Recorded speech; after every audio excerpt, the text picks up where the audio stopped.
For a free body diagram shown in the figure, the four forces are applied in the x and y directions. What additional force must be applied and at what angle with the positive x-axis so that net acceleration of body is zero?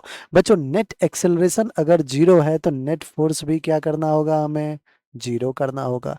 यहाँ पे जो forces act कर रहा है वो x और Y direction में कर रहा है। That mean summation of all the forces in X direction should be equals to zero as well as summation of all the forces in Y direction should be equals to zero. अब देखते हैं बच्चों कि एक बार x direction में कौन कौन से फोर्स एक्ट कर रहा है। तो आप कहोगे सर 6 न्यूटन का फोर्स जो है वो माइनस आई कैप में एक्ट कर रहा है, 5 न्यूटन का फोर्स जो है वो प्लस आई कैप में एक्ट कर रहा है। तो नेट क्या हो जाएगा, 6 - 5 दैट इज -1। तो बच्चों एफ एक्स हमें जीरो करना है तो माइनस का 1 इन आई कैप प्लस का x in i cap which is equals to zero कर लेते हैं अपन। ऑलराइट, सो x की वैल्यू क्या आ जाएगा, माइनस उधर जाके प्लस बन जाएगा 1 इन आई कैप। ऑलराइट, तो मैग्नीट्यूड की अगर बात करें तो मैग्नीट्यूड 1 न्यूटन आ गया। ठीक है बच्चों, अब देखिए हमें नेट फोर्स जीरो करना था ना। बहुत सिंपल सी बात है कि सर अगर इस डायरेक्शन में -1 न्यूटन का फोर्स आ रहा है और मुझे एक्स डायरेक्शन में जीरो करना है तो आप राइट डायरेक्शन में 1 न्यूटन का फोर्स लगा दो प्लस एक्स में। ऑलराइट, अब सिमिलरली यहाँ पे ये बच्चों 7 न्यूटन का फोर्स जो है वो जे कैप में है और 8 न्यूटन का फोर्स माइनस जे कैप में है।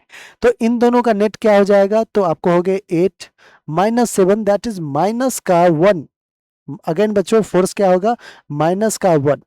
अब अगर मुझे समेशन एफ वाई में भी जीरो करना है तो हमें ऊपर के डायरेक्शन में क्या करना पड़ेगा बच्चों, 1 न्यूटन का फोर्स लगाना पड़ेगा, तभी नेट फोर्स जो होगा वाई डायरेक्शन में भी जीरो होगा। तो बेसिकली वाई भी क्या हो जाएगा 1 और डायरेक्शन क्या रहेगा, जे कैप प्लस का जे कैप।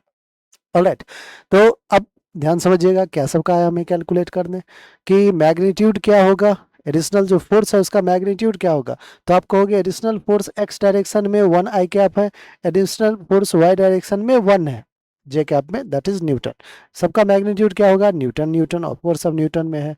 तो रिजल्टेंट फोर्स जो होगा एडिशनल फोर्स वो क्या हो जाएगा, under root of F in X का square plus F in Y का स्क्वायर, दैट इज 1 का स्क्वायर 1, 1 का स्क्वायर 1, दैट इज √2 न्यूटन। तो √2 न्यूटन का एडिशनल फोर्स हमें लगाना पड़ेगा। ठीक है बच्चों, अब ध्यान से देखिएगा ये जो एडिशनल फोर्स था वाई डायरेक्शन वाला ये है 1 न्यूटन, एक्स डायरेक्शन वाला ये है 1 न्यूटन। हमें और क्या पूछा है बच्चों, एंगल भी पूछा हुआ है कि at what angle with positive x axis. तो लेट्स से एंगल जब हमें फाइंड करना होगा तो ये angle with positive x axis theta है। थीटा कैसे फाइंड करेंगे बच्चों, तो आपको हो गया कि सर tan थीटा फाइंड कर लो। tan theta will be perpendicular upon base, perpendicular है 1 और बेस भी कितना है बच्चों 1, tan 1/1 विल बी 1। तो थीटा कितना होगा 45 डिग्री, 45 डिग्री पे बच्चों 1 आता है ना, tan 45 1 आता है। तो हमारा कौन सा आंसर हो जाएगा, √2 Newton and 45 degree, √2 Newton and 45 degree अपना ऑप्शन ए है और यही हमारा बिल्कुल करेक्ट आंसर है। आई होप बच्चों हर एक स्टेप आपको अच्छे से क्लियर हो गया होगा। ठीक है, प्रॉब्लम जेई मेन 2022 का प्रॉब्लम है बच्चों। ठीक।